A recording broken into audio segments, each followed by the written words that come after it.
નમસ્કાર વહાલા મિત્રો. ધોરણ 10 ગુજરાતી પ્રથમ ભાષાનું આપણે પાઠ નંબર 2 રેસનો ઘોડોનું સંપૂર્ણ સ્વાધ્યાયનું આપણે સોલ્યુશન કરવાના છે. આ સોલ્યુશન આપને ખૂબ જ ગમશે. વિદ્યાર્થી મિત્રો, આપણી આઈએમપી એજ્યુકેશનની અંદર ખૂબ જ મોસ્ટ આઈએમપી પ્રશ્નો આપણને મળતા રહેશે, જેથી કરીને તમારે આ યુટ્યુબ ચેનલને ખાસ કરીને સબસ્ક્રાઈબ કરી લેવાની છે અને સાથે એનિમેશન સાથે સમજૂતી પાઠની પણ મળવાની છે. પહેલો જે તમારો સ્વાધ્યાયનો પ્રશ્ન છે તે છે નીચે આપેલા વિકલ્પમાંથી સાચો વિકલ્પ પસંદ કરી ખરાની નિશાની કરવાની છે. અહીંયા તમને વિકલ્પો આપ્યા હશે, આપણે અહીંયા ડાયરેક્ટ જવાબ લખેલો છે. જેમ કે તમારી બુકમાં લખેલું હશે, વિનુ કાકા વાત વાતમાં કહેતા કે નિશાન ઊંચું રાખવું. શું? ઓપ્શન એ નિશાન ઊંચું રાખવાનું. ત્યારબાદ બીજો જોઈએ વિકલ્પ છે કે અંકિતના માતા પિતાનું સ્વપ્ન હતું કે, તો જવાબ બી આવશે, તે ઉમદા માણસ બળે. ત્યારબાદનો પ્રશ્ન છે વન લાઇનર છે. પ્રશ્ન નંબર 2 છે નીચેના પ્રશ્નોના એક વાક્યમાં ઉત્તરો આપવાના છે. તેમાંનો પહેલો છે કે અમેરિકામાં રહેતા ડૉક્ટર સૌરભ પાસે કોના માટે સમય નથી. તો જવાબ લખીશું, અમેરિકામાં રહેતા ડૉક્ટર સૌરભ પાસે પોતાના વૃદ્ધ માતા પિતા એટલે કે વિનુ કાકા અને મંજુ કાકી માટે જરાય સમય નથી. આવી રીતના જવાબ લખીશું. નેક્સ્ટ પ્રશ્ન છે જે નીચેના પ્રશ્નોમાં આપણે એક વાક્યના છે તેનો આપણે બીજો છે એ લખવાનો છે કે અંકિતને પરીક્ષામાં ઉત્તીર્ણ થવાની ખુશીમાં કયા પુસ્તકો ભેટ મળ્યા હતા. જવાબ લખીશું કે અંકિતને પરીક્ષામાં ઉત્તીર્ણ થવાની ખુશીમાં રામાયણ અને મહાભારતની બાળકથાઓના પુસ્તકો ભેટ મળ્યા હતા. ત્યારબાદનો પ્રશ્ન રહેવાનો છે જે પ્રશ્ન નંબર 3 છે, જે 2-3 વાક્યમાં ઉત્તર આપો. એમાં પહેલો છે બેટા ચાલ બહુ મોડું થઈ ગયું. વિનુ કાકાના આ વાક્યનો ગુઢાર્થ સમજાવો.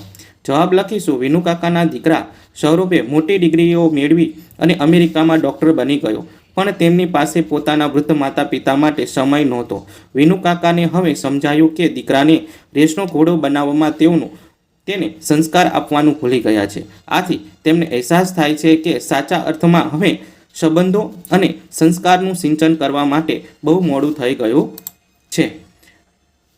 ત્યારબાદ બીજો પ્રશ્ન છે તેમાં કે હવે અમેરિકા ક્યારે જશો.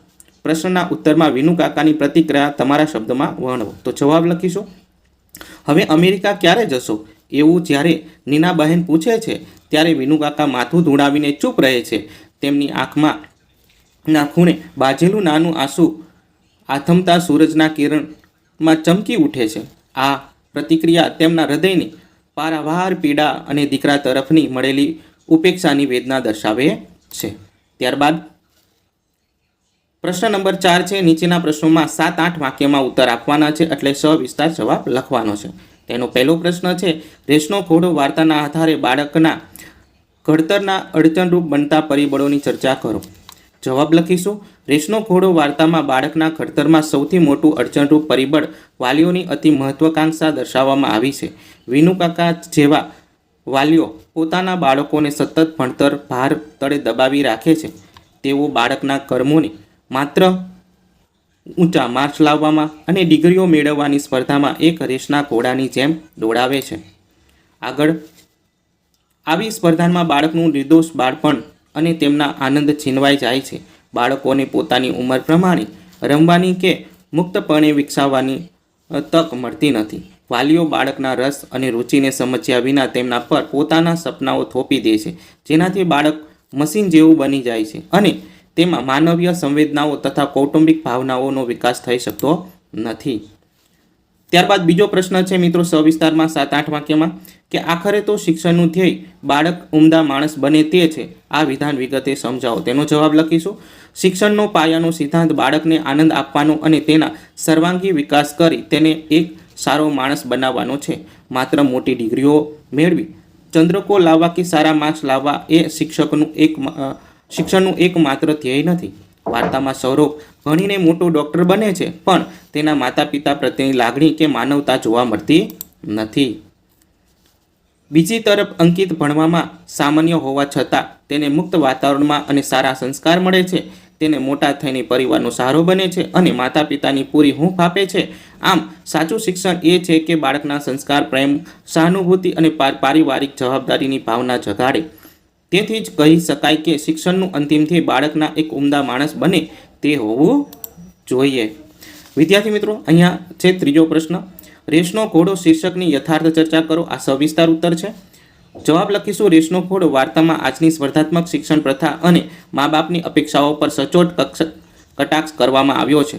વિનુકાકા પોતાના દીકરા સૌરભને રેસના ઘોડાની જેમ ભણતરની આંધળી સ્પર્ધામાં જોતરે છે. પરિણામે સૌરભ અમેરિકામાં મોટો ડૉક્ટર બને છે, પણ તેની પાસે પોતાના મા બાપ માટે પ્રેમ કે લાગણી કે સમય નથી મિત્રો. ત્યારબાદ અહીંયા છે કે બીજી તરફ અંકિતના માતા પિતા તેની મુક્તપણે ઉછેરે છે અને સારા સંસ્કાર આપે છે. અંકિત ભણાવવામાં સામાન્ય હોવા છતાં મોટા થઈને એક માણસ સારો બને એ પરિવારને પ્રેમ આપે છે. અને સૌરભ શિક્ષણની રેસમાંથી જીતી ગયો છે, પણ સંસ્કાર અને માનવતા એ ક્ષેત્રમાં હારી ગયો છે. આમ વાર્તાના સ્પર્ધાત્મક શિક્ષણની વાસ્તવિકતા અને તેની એ જે આક્રમ અસરો છતી કરતી હોવાથી રેસનો ઘોડો શીર્ષક એકદમ યથાર્થ છે. અહીંયા આ પ્રશ્નનો જવાબ પૂરો થશે મિત્રો. ત્યારબાદનો પ્રશ્ન વધારાનો છે કે મંજુ કાકીને વિનુ કાકાની કઈ વાત સમજાતી ન હતી. તો જવાબ લખીશું વિનુ કાકા પોતાના દીકરા સૌરભ અને અંકિતને રેસના ઘોડાની જેમ સતત ભણાવવામાં જ જોતરી રાખતા હતા. મંજુ કાકીનું માનવું હતું કે બાળકોને તેમના ઉંમર પ્રમાણે રમવા દેવા જોઈએ અને મુક્તપણે ખીલવા દેવા જોઈએ. બાળકોનું બાળપણ છીનવી લેતી વિનુ કાકાની આ અતિ મહત્વાકાંક્ષા મંજુ કાકાને સમજાતી ન હતી. તો વિદ્યાર્થી મિત્રો, આપે સંપૂર્ણ અહીંયા સુધી વિડીયો જોયો છે, તો તમારો ખૂબ ખૂબ આભાર. ધોરણ 10ના તમામ વિષયો આવા જ સચોટ અને સરળ સોલ્યુશન માટે અમારી યુટ્યુબ ચેનલ IMP એજ્યુકેશન સાથે સબસ્ક્રાઇબ કરી નાખજો અને વિડીયોને લાઇક કરી નાખો અને શેર કરવાનું ભૂલતા